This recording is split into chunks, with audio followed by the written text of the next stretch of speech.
Hello there, YouTube. My name is Scott, and welcome to another episode of Opinions No One Cares About. A show that's probably made most of you watching wonder, especially in this day and age, whether or not I am wearing pants. And I'm just going to tell you right now, it's a secret. So, at the time I'm filming this, there's an unfortunate disease ravaging the world. And really, what we need more than anything else, besides a competent government, is doctors. And as a loyal, card-carrying geek, I considered the idea of bringing in some doctors from the world of pop culture. A few TV and movie doctors could probably help with this whole thing, right? I mean, things always seem to work out for them. But here's the problem. The ones I came up with, they couldn't hack it in the real world if you gave them a shot. It just wouldn't work. So, who exactly is it that I'm talking about? No, not you. I've not cared about what happens to Grey's Anatomy for years, and I don't care how McDreamy you are. Get rid of this guy. Thank you. Let's start off with a simpler man from simpler times, Dr. Benjamin Franklin Hawkeye Pierce. Chief surgeon of the MASH 4077th on a show that I thought might have had actual magic working for it at one point, since it actually lasted nearly 4 times longer than the war it was about. Hawkeye's apparently your basic doctor, operating on soldiers, chasing skirts, drinking heavily, you know, doctor stuff. And he loves to go above and beyond to get what he wants. He'll go across enemy lines, he will operate on the enemy. There was one memorable episode where he actually drove up and interrupted peace talks in an attempt to make them work, which doesn't make sense when I say it now. Unfortunately, that kind of cavalier cowboy attitude is probably not going to work in this day and age. Maybe if he was at a regular hospital, I don't know, maybe they could turn a blind eye. He was a pretty good surgeon. But we're talking about a military unit here. And I feel like nowadays they're going to be way less lenient about breaking rules and regulations. I mean, we just saw a guy get fired for... No. I'm not getting political. Just suffice it to say, Hawkeye's cowboy attitude would most likely land him in military prison. I wish there was another way around it because he's funny as hell. And I mean, when you got a best friend whose nickname is BJ, I mean, come on, the jokes write themselves. But Scott, I hear some of you saying out there, surely you can do better than a TV doctor like Hawkeye Pierce. After all, you're a card-carrying geek. Yes, I can. Let's delve a little further into the science fiction, shall we? Theorizing that he could time travel within his own lifetime, Dr. Sam Beckett stepped into the quantum leap accelerator, and if you watched the show, you know the rest. If you don't, go look it up. It's awesome. Fight me on this. Sam Beckett was an extremely smart kid.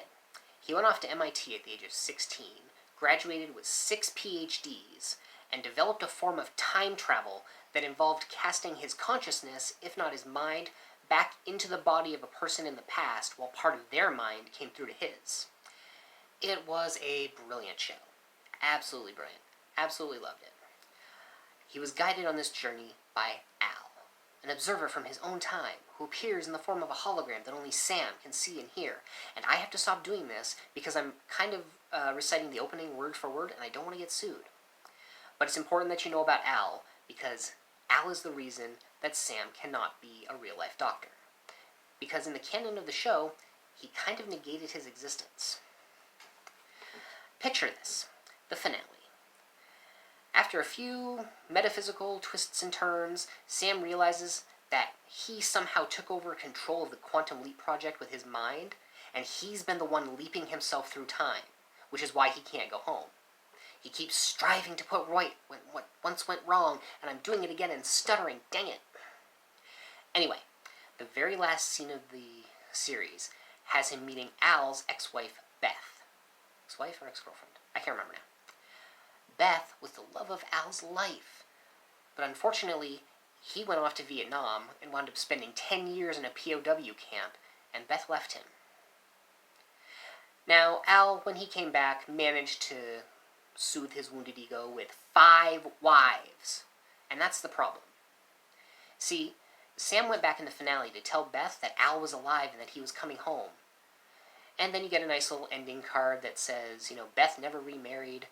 She and Al have had 4 daughters and will celebrate their 30th wedding anniversary in June. Dr. Sam Beckett never returned home.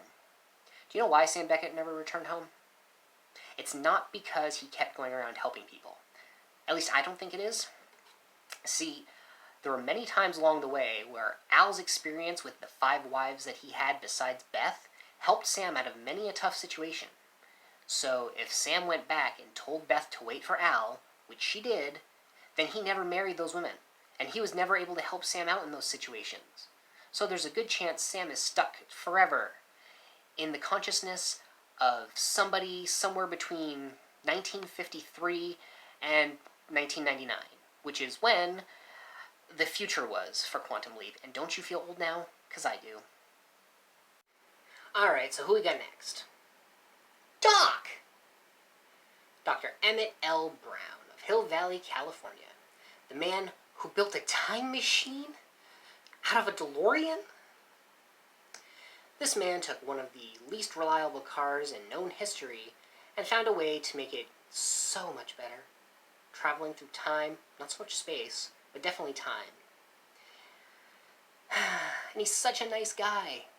I mean, he's more than friends with Marty over here. You never really know for sure. I mean, it's never adequately explained. There's that letter in Back to the Future 3, but never mind all that. So, Doc Emmett L. Brown. Would he be a good fit to help with this pandemic? No. 2 reasons. 1. In the first movie, Doc talks about traveling 25 years into the future, before he goes 30 years into the future at the end, talking about seeing how the world has progressed beyond his life. And 25 years from 1985 brings you to 2010. And I don't need to do the math to let you know that was a decade ago. But if we're going to, magically bring everybody else into the present, would Doc Brown be any good? Also no. Apart from the DeLorean, let's face it, how great were his inventions?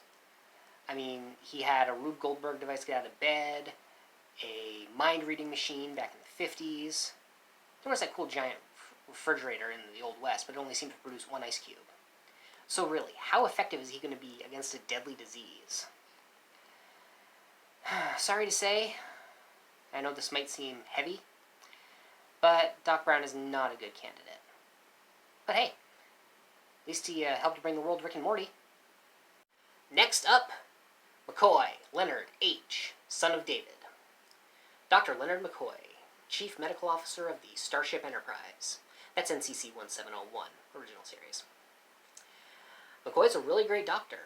He managed to live all the way to Next Generation, and you should have seen him in the books.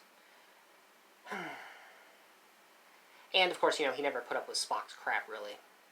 Always calling him green-blooded hobgoblin or stuff like that. Or was that you? That might have been you. I think it was both. Now, Dr. McCoy's a great doctor, and in some of the extended universe stuff, he spent his time specifically curing deadly diseases. But it's not going to work here because of Star Trek 4. If you don't remember the plot of Star Trek 4, let's make it really simple. The Enterprise went back in time to the mid-80s. That's all I'm going to say. Okay, there were whales involved.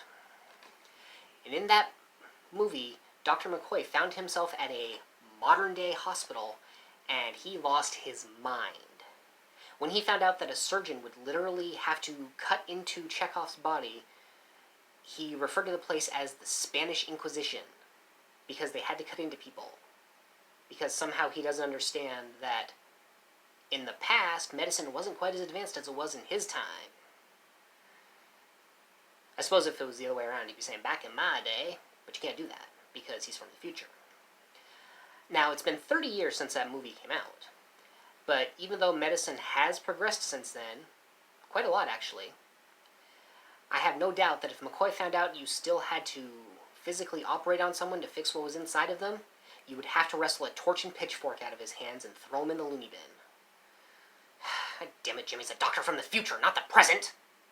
If you know me, or pop culture in general, you may have noticed there's one particular doctor that I missed. One very skilled at traveling through time, much like the rest of them. One who probably has the intelligence to control the coronavirus, if not eradicate it completely. And of course, that particular doctor would be the Doctor. No. Wrong. The doctor? I know, there's two of them. It makes it kind of confusing. There we go.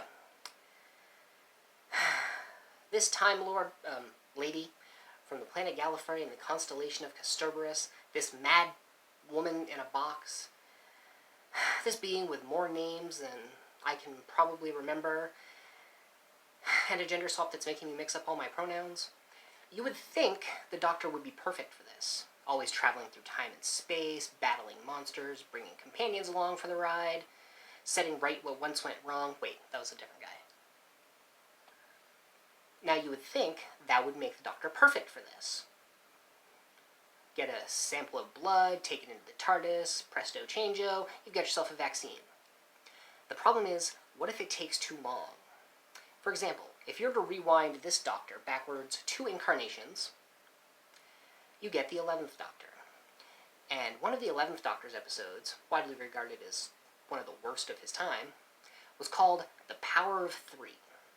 In this episode, black boxes appeared out of nowhere all over the world, and the Doctor couldn't figure out where they were from or what they were doing there. So he resolved to stay in that particular time period until things were resolved. And he nearly went stir-crazy after an hour. Because the Doctor's not used to linear time the way we are.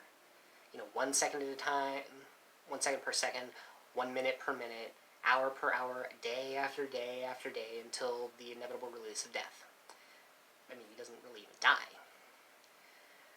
He couldn't handle it long enough. And I don't know if now, 2 incarnations later, that if this current Doctor could do the same. Maybe it's not a personality quirk that the 11th Doctor passed on. Maybe it is.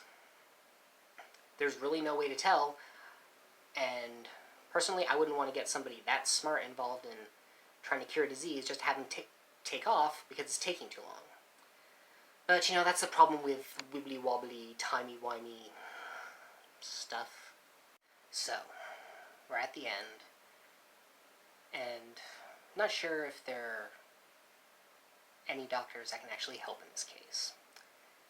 So, I discussed it with a friend of mine who's a nurse, because I did have one more entry that I didn't think was going to work. Turns out that it will. Which is why the pop culture doctor that could help us the most during this pandemic is Dr. Gregory House. I know. He's like the biggest jerk ever. He's got a massive painkiller addiction. On the plus side, he did have that series-long relationship with Wilson that never seemed gay in any way. Unless you count that issue of TV Guide where they posed together wearing matching sweaters. Anyway. Yeah, House is an ass. And he really couldn't be counted on to do good for anyone except Wilson. Yes, because I know he faked his death at the end to spend the rest of Wilson's life with him. Very nice. Classic bromance. But the thing is, that doesn't matter. My nurse friend told me that if there's a doctor out there who's proven to be always right, like House was, and if he brings in a lot of money to the hospital, I don't know if House did that they can get away with pretty much anything they want as long as they're not killing people. And House was not killing people. He was pretty much always right. And for a good portion of the show, his boss was in love with him. So, believe it or not, this pill-popping jackass is exactly what we would need to help us in the middle of this pandemic. And just between you and me, I don't remember if it was ever on the show, but if he didn't beat the crap out of somebody for asking him jokingly if there was a doctor in the house, that was some good writing wasted. So there you have it, folks. There's a virus going around the globe, and the best hope we have from pop culture is a pill popper with a medical degree. But to be fair, it's a lot better than most of the people we got in charge right now.